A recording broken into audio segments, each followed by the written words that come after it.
और 13 पत्नियां कश्यप को दे दी। अदिति से जो पुत्र प्रकट हुए वे सब देवता बने और जो दिति से प्रकट हुए वे सब दैत्य बने।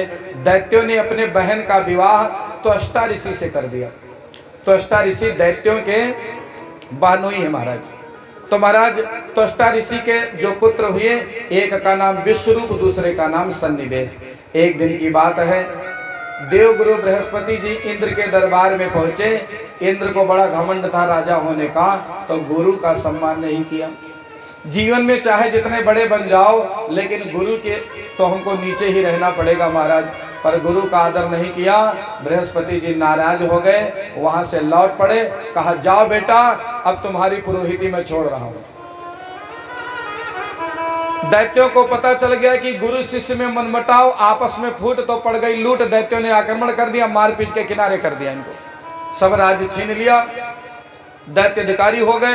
देवता सब दौड़े दौड़े ब्रह्मा जी के पास गए, महाराज क्या करें? बोले गुरु के बिना तो बात नहीं बनेगी। तब बोले ऐसा है, त्वष्टा ऋषि का बेटा विश्वरूप बहुत विद्वान है, उसी को अपना गुरु बना लो। जिसकी माँ तो असुर कुल की है, लेकिन पिता तो देवताओं के पक्ष के हैं। तो विश्वरूप को अपना गुरु बना लिया। विश्वरूप ने बहुत सुंदर अनुष्ठान किया है और नारायण कवच का उपदेश दिया है इंद्र को।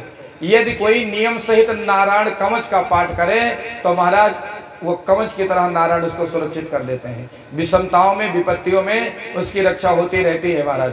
तो नारायण कवच का पाठ हर व्यक्ति को अवश्य करना चाहिए। किताब कहाँ मिले? तो महाराज किताब मिलना बहुत आसान है। गीता प्रेस में आदि में बहुत सारी पुस्तकों में नारायण कवच लिखा रहता है, उसको आप प्राप्त कर सकते हैं। नहीं तो यदि आप पाठ करना चाहें तो भागवत महापुराण के 6वें स्कंध के 8वें अध्याय में नारायण कवच का वर्णन है। आप उससे फोटो कॉपी करा करके पाठ करें। विश्वरूप ने नारायण कवच का उपदेश दिया है। नारायण कवच से इंद्र सुरक्षित हो गए। फिर देवता दैत्यों में युद्ध हुआ, महाराज दैत्य सब हार गए, देवताओं को अपना शासन मिल गया। फिर तो बहुत बड़ा अनुष्ठान कराया है इंद्र ने, यज्ञ होने लगा। विश्वरूप ने सोचा कि अब देवताओं के लिए तो यज्ञ कर रहा हूं, लेकिन दैत्य हमारे मामा हैं, तो कुछ मामा लोगों का भी काम होना चाहिए। जोर जोर से देवताओं का नाम लेकर आहुति डालें और मन में दैत्यों का भी आहुति डालें। इंद्र को पता चल गया तो इंद्र ने क्या किया? विश्वरूप को मार डाला, मस्तक काट डाला। ब्राह्मण की हत्या करी तो उसको ब्रह्म हत्या लग गई। ब्रह्म हत्या आई उसको मार डालने, चबा डालने के लिए, तो संतों ने, विद्वानों ने ब्रह्म हत्या को डिवाइडेशन कर दिया, बंटवा दिया। 4 जगह इंद्र की ब्रह्म हत्या बांट दी। पहला दे दिया धरती को, तो धरती बंजर हो गई। जहां धरती बंजर होती है वो ब्रह्म हत्या इंद्र का वहां लग गया। दूसरा दे दिया महाराज जल को, पानी में जो झाग आता है वो भी ब्रह्म हत्या ही है महाराज। तीसरा दे दिया वृक्ष को, वृक्ष में जो गोंद होती है जिसको हमारे गांव में गाद कहते हैं, पेड़ गाद, तो वो दे दिया। और चौथा दे दिया हिस्सा स्त्री को, इसलिए महिलाओं में महीने में एक बार मासिक धर्म होता है 4 दिन का। इसलिए अब तो लोग स्टैंडर्ड हो गए, पढ़े लिखे हो गए, वो सब कहते हैं पाखंड, पर ध्यान रहे बहुत बड़ा वैज्ञानिक कारण है। उन दिनों महिलाओं को गृह कार्यों से दूर रहने का प्रयास करना चाहिए। अब साइंस भी उसको स्वीकार करने चल रहा है महाराज, क्योंकि उनकी शारीरिक अवस्था और बैक्टीरिया ऐसी संपर्क में आ जाती है जब मासिक चक्र आता है, तो उनको घर के कामों से दूर रहना चाहिए। कितने दिन? 4 दिन। 5 दिन तक वो गृह कार्य से दूर रहें और 7 दिन तक देव कार्य से दूर रहें। 1 महीने में 7 दिन महिलाओं को चाहे जितना इंपॉर्टेंट पूजा पाठ हो नहीं करना चाहिए। कब? जब उनका मासिक चक्र आए तब। 4 जगह इंद्र ने ब्रह्म हत्या को वितरण कर दिया, सुरक्षित हो गया महाराज। विश्वरूप के मरने से विश्वरूप के पिता त्वष्टा कुपित हो गए, तो उन्होंने तांत्रिक यज्ञ किया है और हवन द्वारा एक भयानक दैत्य प्रकट किया जिसका नाम है वृत्तासुर। वृत्तासुर प्रकट हुआ, बोला पिताजी क्या आदेश है? तब त्वष्टा ने कहा जाओ देवताओं को विध्वंस कर दो। अब चला वृत्तासुर, इंद्र को मार पीट के सबको छीछा लेदर कर दिया, भगा दिया, इंद्रासन पर कब्जा कर लिया। स्वर्ग के देवता मारे मारे घूमे। ब्रह्मा जी सबको एकत्रित करके रोने लगे। तब विष्णु भगवान कहते हैं देखो उसकी मृत्यु आसानी से नहीं हो सकती, वो पूर्व जन्म का चित्रकेतु है, बहुत बड़ा तपस्वी है, भगवान शिव माता पार्वती का आशीर्वाद प्राप्त है। उसको मारना संभव नहीं है आसानी से। एक उपाय है, यदि दधीच ऋषि अपनी हड्डियां दे दें तो उसके वज्र से इसको मारा जा सकता है। तो सारे देवता दौड़े दौड़े गए दधीच मुनि के पास, महाराज हड्डियां दे दो।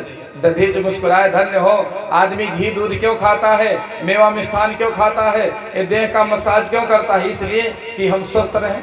अपना देह आदमी सुखी रखना चाहता है। भले आदमी तुम हमारी हड्डी मांगने आए, स्वार्थी देवताओं तुम्हें लाज नहीं आई?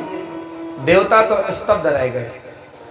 दधीच मुनि कहते हैं लेकिन चिंता मत करो, यदि जगत कल्याण हो तो तन समर्पित, मन समर्पित और यह जीवन समर्पित, मैं सब कुछ प्रदान करने को तैयार हूँ। प्राणायाम के द्वारा दधीच ऋषि ने अपने शरीर को त्याग दिया।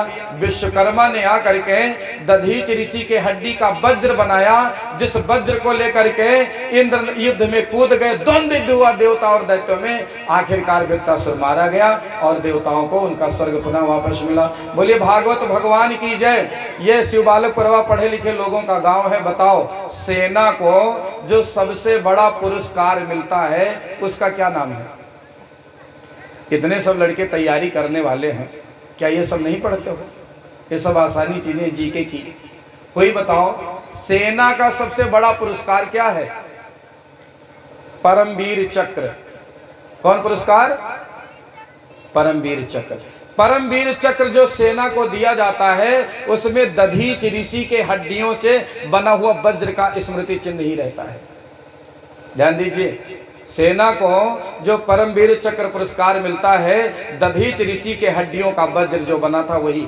आज समाज में ब्राह्मण को गरियाने वाले लोगों की लाइन लगी है। ब्राह्मण ने ये किया, वो किया, पर ये कोई नहीं जानता कि ब्राह्मण ही है जिसने इस राष्ट्र को बचाने के लिए अपनी हड्डियां तक दे डाली महाराज। और किसी में हिम्मत है? 1 यूनिट खून देते किसी के प्राण निकलते हैं, पर ब्राह्मण ने तो अपनी हड्डी दे दी। हमारी संस्कृति बचनी चाहिए, हमारी परंपरा बचनी चाहिए, और कितनी तेजी से सोशल मीडिया आदि पर लांछित किया जा रहा है महाराज। तो जो वज्र बना था दधीच ऋषि की हड्डी का, वही परमवीर चक्र में छपता है और सेना को वही आदमी प्रदान किया जाता है महाराज। तो दधीच ऋषि को कौन नहीं जानता।